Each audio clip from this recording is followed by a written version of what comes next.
everyone! Welcome back sa ating channel. As promised, maraming nagre-request nito. Best primers for oily skin. Best so far ha, ngayon 2018. Last year. 2019 na pala ngayon. Ayun, gusto kong gumawa ng mga best of something. Let me know. Comment kayo sa baba kung anong mga suggestions nyo na gusto nyong malaman kung anong pinaka-best ko. Namatay yung aircon. Kaya I think mas malinaw na ang boses ko ngayon. Okay, comment kayo sa baba guys kung meron kayong request na best of something. Meron akong best foundations na ginawa last year. So, if you haven't watched it, gusto nyong panoorin kung ano yung mga recommendations ko for my oily skin, lalagay ko yung link sa card sa taas. Magsimula muna tayo sa primer and then sa susunod siguro pwede akong gumawa ng best blushes or best na pang contour, best na let me know kung anong gusto nyong best ha. Andito na sa basket ko yung aking mga highly recommended primers na I've been using, I've been loving, na hindi ako nagsisisi kung bakit ko sila ginamit at binili or nakuha. Nakuha, most probably kasi mostly PR scent. Pero buti na lang na-try ko sila. Okay. So, let's start with, actually, ito hindi to primer, guys, ha? Pero, gusto ko tong i-mention, especially for oily skin. Before ako mag-primer, ito yung nilalagay ko. It's a Mattifying Day Cream. Mattifying. So, dun pa lang sa word na yon, it's really mattifying. Talagang hindi niya pinapalabas agad yung oil. Agad, ha? Sinasabi kong agad kasi depende kung gaano ka-oily. Ina-apply ko siya after kung mag-moisturizer before ako maglagay ng primer. Tapos, maliban sa mattifying siya, marami siyang benefits. Nakaka-lighten din siya ng mga dark spots. Meron din siyang SPF 15, PA++.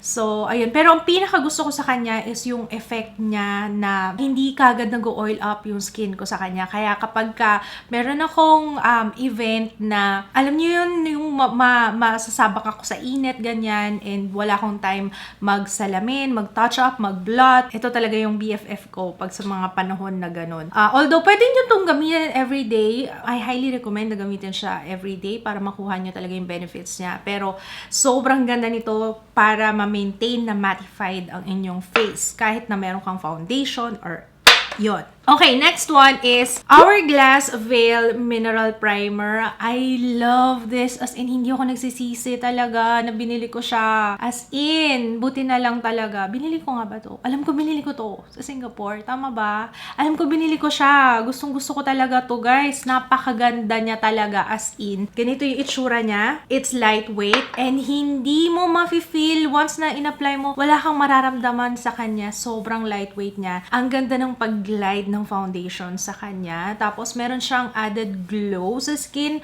na hindi may emphasize yung mga pores, ganyan. Talagang nakakaganda siya ng skin, yun lang. Meron din siyang SPF 15. I'm not sure kung meron siyang effect sa, kapag nag-picture ka with flash. Hindi ko sure. I'm not sure about that. Pero ang sure ako is ang ganda ng foundation sa kanya.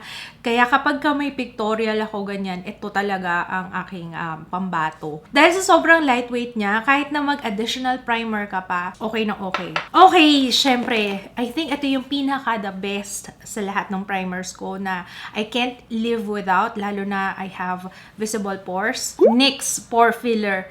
Ang ganda nito, guys. If you haven't tried this, kung meron kayong mga visible pores, kunwari yung mga pinanggalingan ng pimples, merong crater talaga, I'm sorry. Parang yung may mga, ano man tawag sa Tagalog nun? Bako-bako. Wow. Grabe, ang bigat naman ng word ko. Sorry, guys. Pero meron din ako niyan. Meron din akong bako-bako. Kaya, yun yung mga sumpa. Ganito yung itsura niya.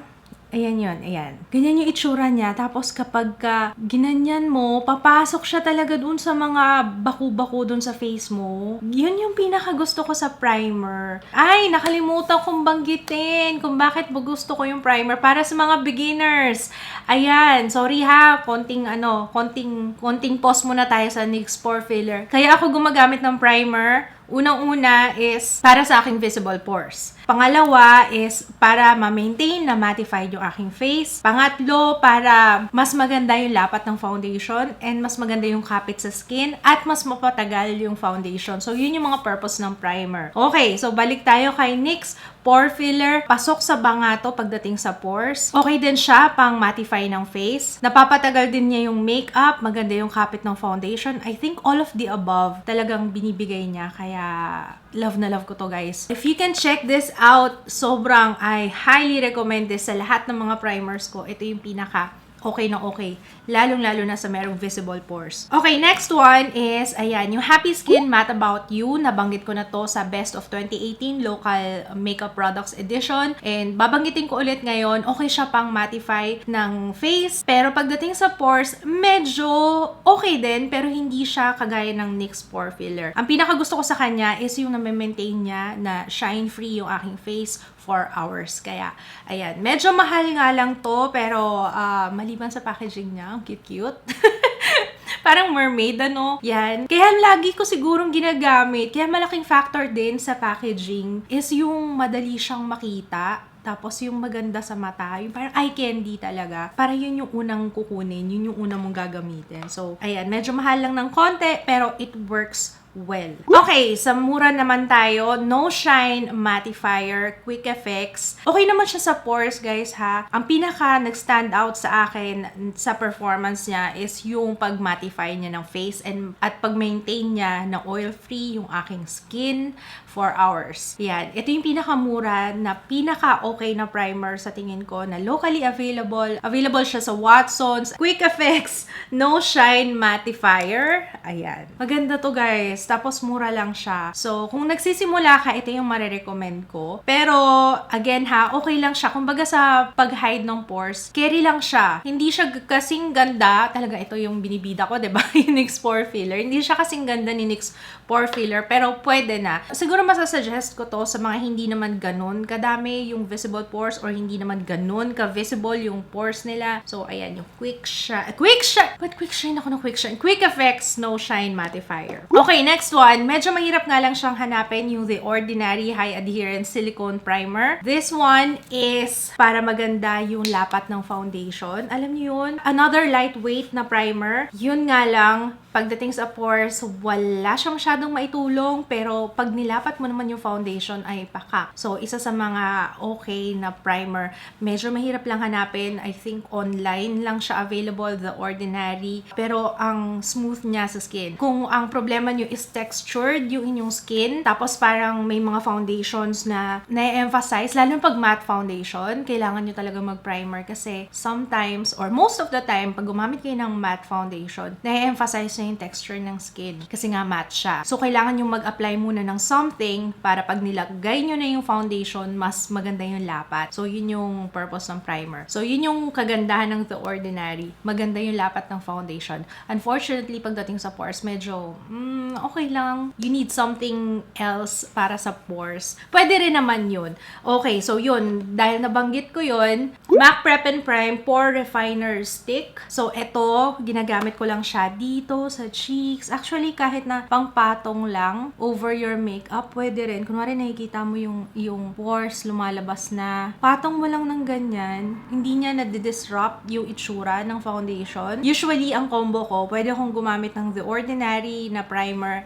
And then, eto, para dun sa mga visible pores. Kumbaga, pang spot conceal ng mga visible pores. So, ayan. It's worth it para sa akin. So, parang NYX Pore Filler din siya. Pero ito kasi, naka-stick. Parang ganun yung pinaka-effect niya. And sobrang smooth ng skin nyo afterwards. And, syempre, pag smooth na siya, mas maganda ngayon i-apply yung foundation, di ba? Okay, sa medyo mamahalin na I think it's worth it, Smashbox, ayan. Smashbox Photo Finish Foundation Primer. So, ayan din, isa sa mga medyo mahal, pero maganda. Okay siya sa pores. Pero I'm not sure about mattifying kemerut. Baka, I don't know ha. Kasi ito, ang tendency niya sa akin is hindi siya ganun ka-lightweight, pero okay siya sa pores. Parang ganun. It's oil-free, pero once na i-apply mo, velvety smooth talaga yung skin mo. Maganda na yung magiging itsura niyan for sure pag nag-apply ka ng foundation. So, ito medyo mahal, pero effective siya sa akin, especially on my oily skin. Next one, one, yung FS primer, of course. Ito nasabi ko na rin to dun sa Best of 2018, pero ulitin ko ngayon. Okay siya sa pag-hide ng pores, pero pagdating sa pag-mattify ng face, medyo nag-aalangan ako sa kanya. But dahil sa presyo niya, it's worth it pa rin para sa akin. I think 300 something or 299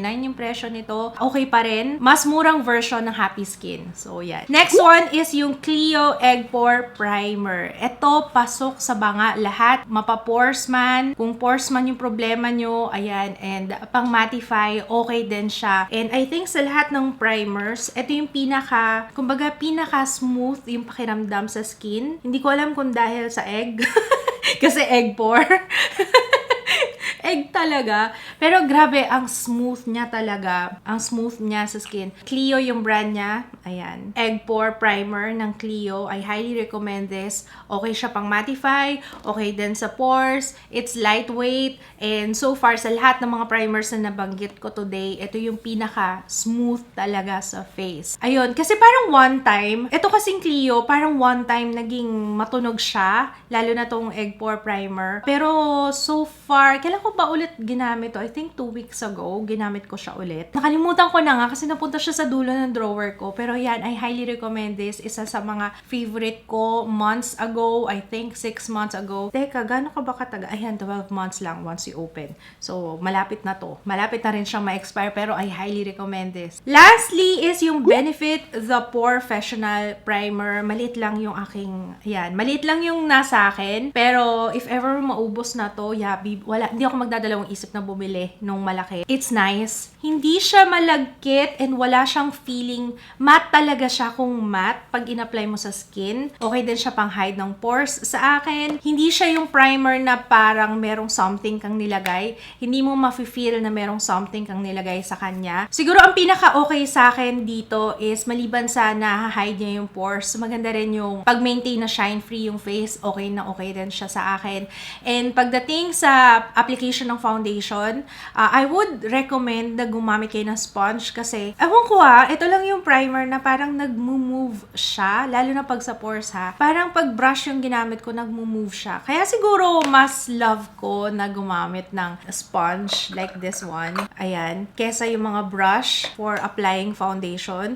Kasi parang nag-move yung, kasi nga diba nilalagyan natin ng palitada yung pores. Pag ginamit ko yung brush, parang scratch or ano ba, na nahahawi yung nilagay kong palitada. So, parang ganon. So, kung ganon yung nagiging problema nyo, parang wala na yung effect ng primer sa skin nyo, try nyo gumamit ng sponge. Baka masyadong nababrush ng brush. Baka nasa-sweep away ng brush yung primer sa inyong pores, kaya nababaliwala yung effect niya. Okay, so, ayun lang guys. Sana nakatulong itong aking best primers for oily skin, yung mga talagang ginagamit ko, tested and proven na effective sa aking oily skin. Kung meron kayong mga suggestions, and recommendations kung anong favorite nyo na primer, comment kayo sa baba para makatulong din sa iba, or maybe makatulong din sa akin, baka sakaling matry ko rin siya. Let me know guys don't forget to comment down below. Maraming salamat. Sana nakatulong tong video na to at na-enjoy nyo.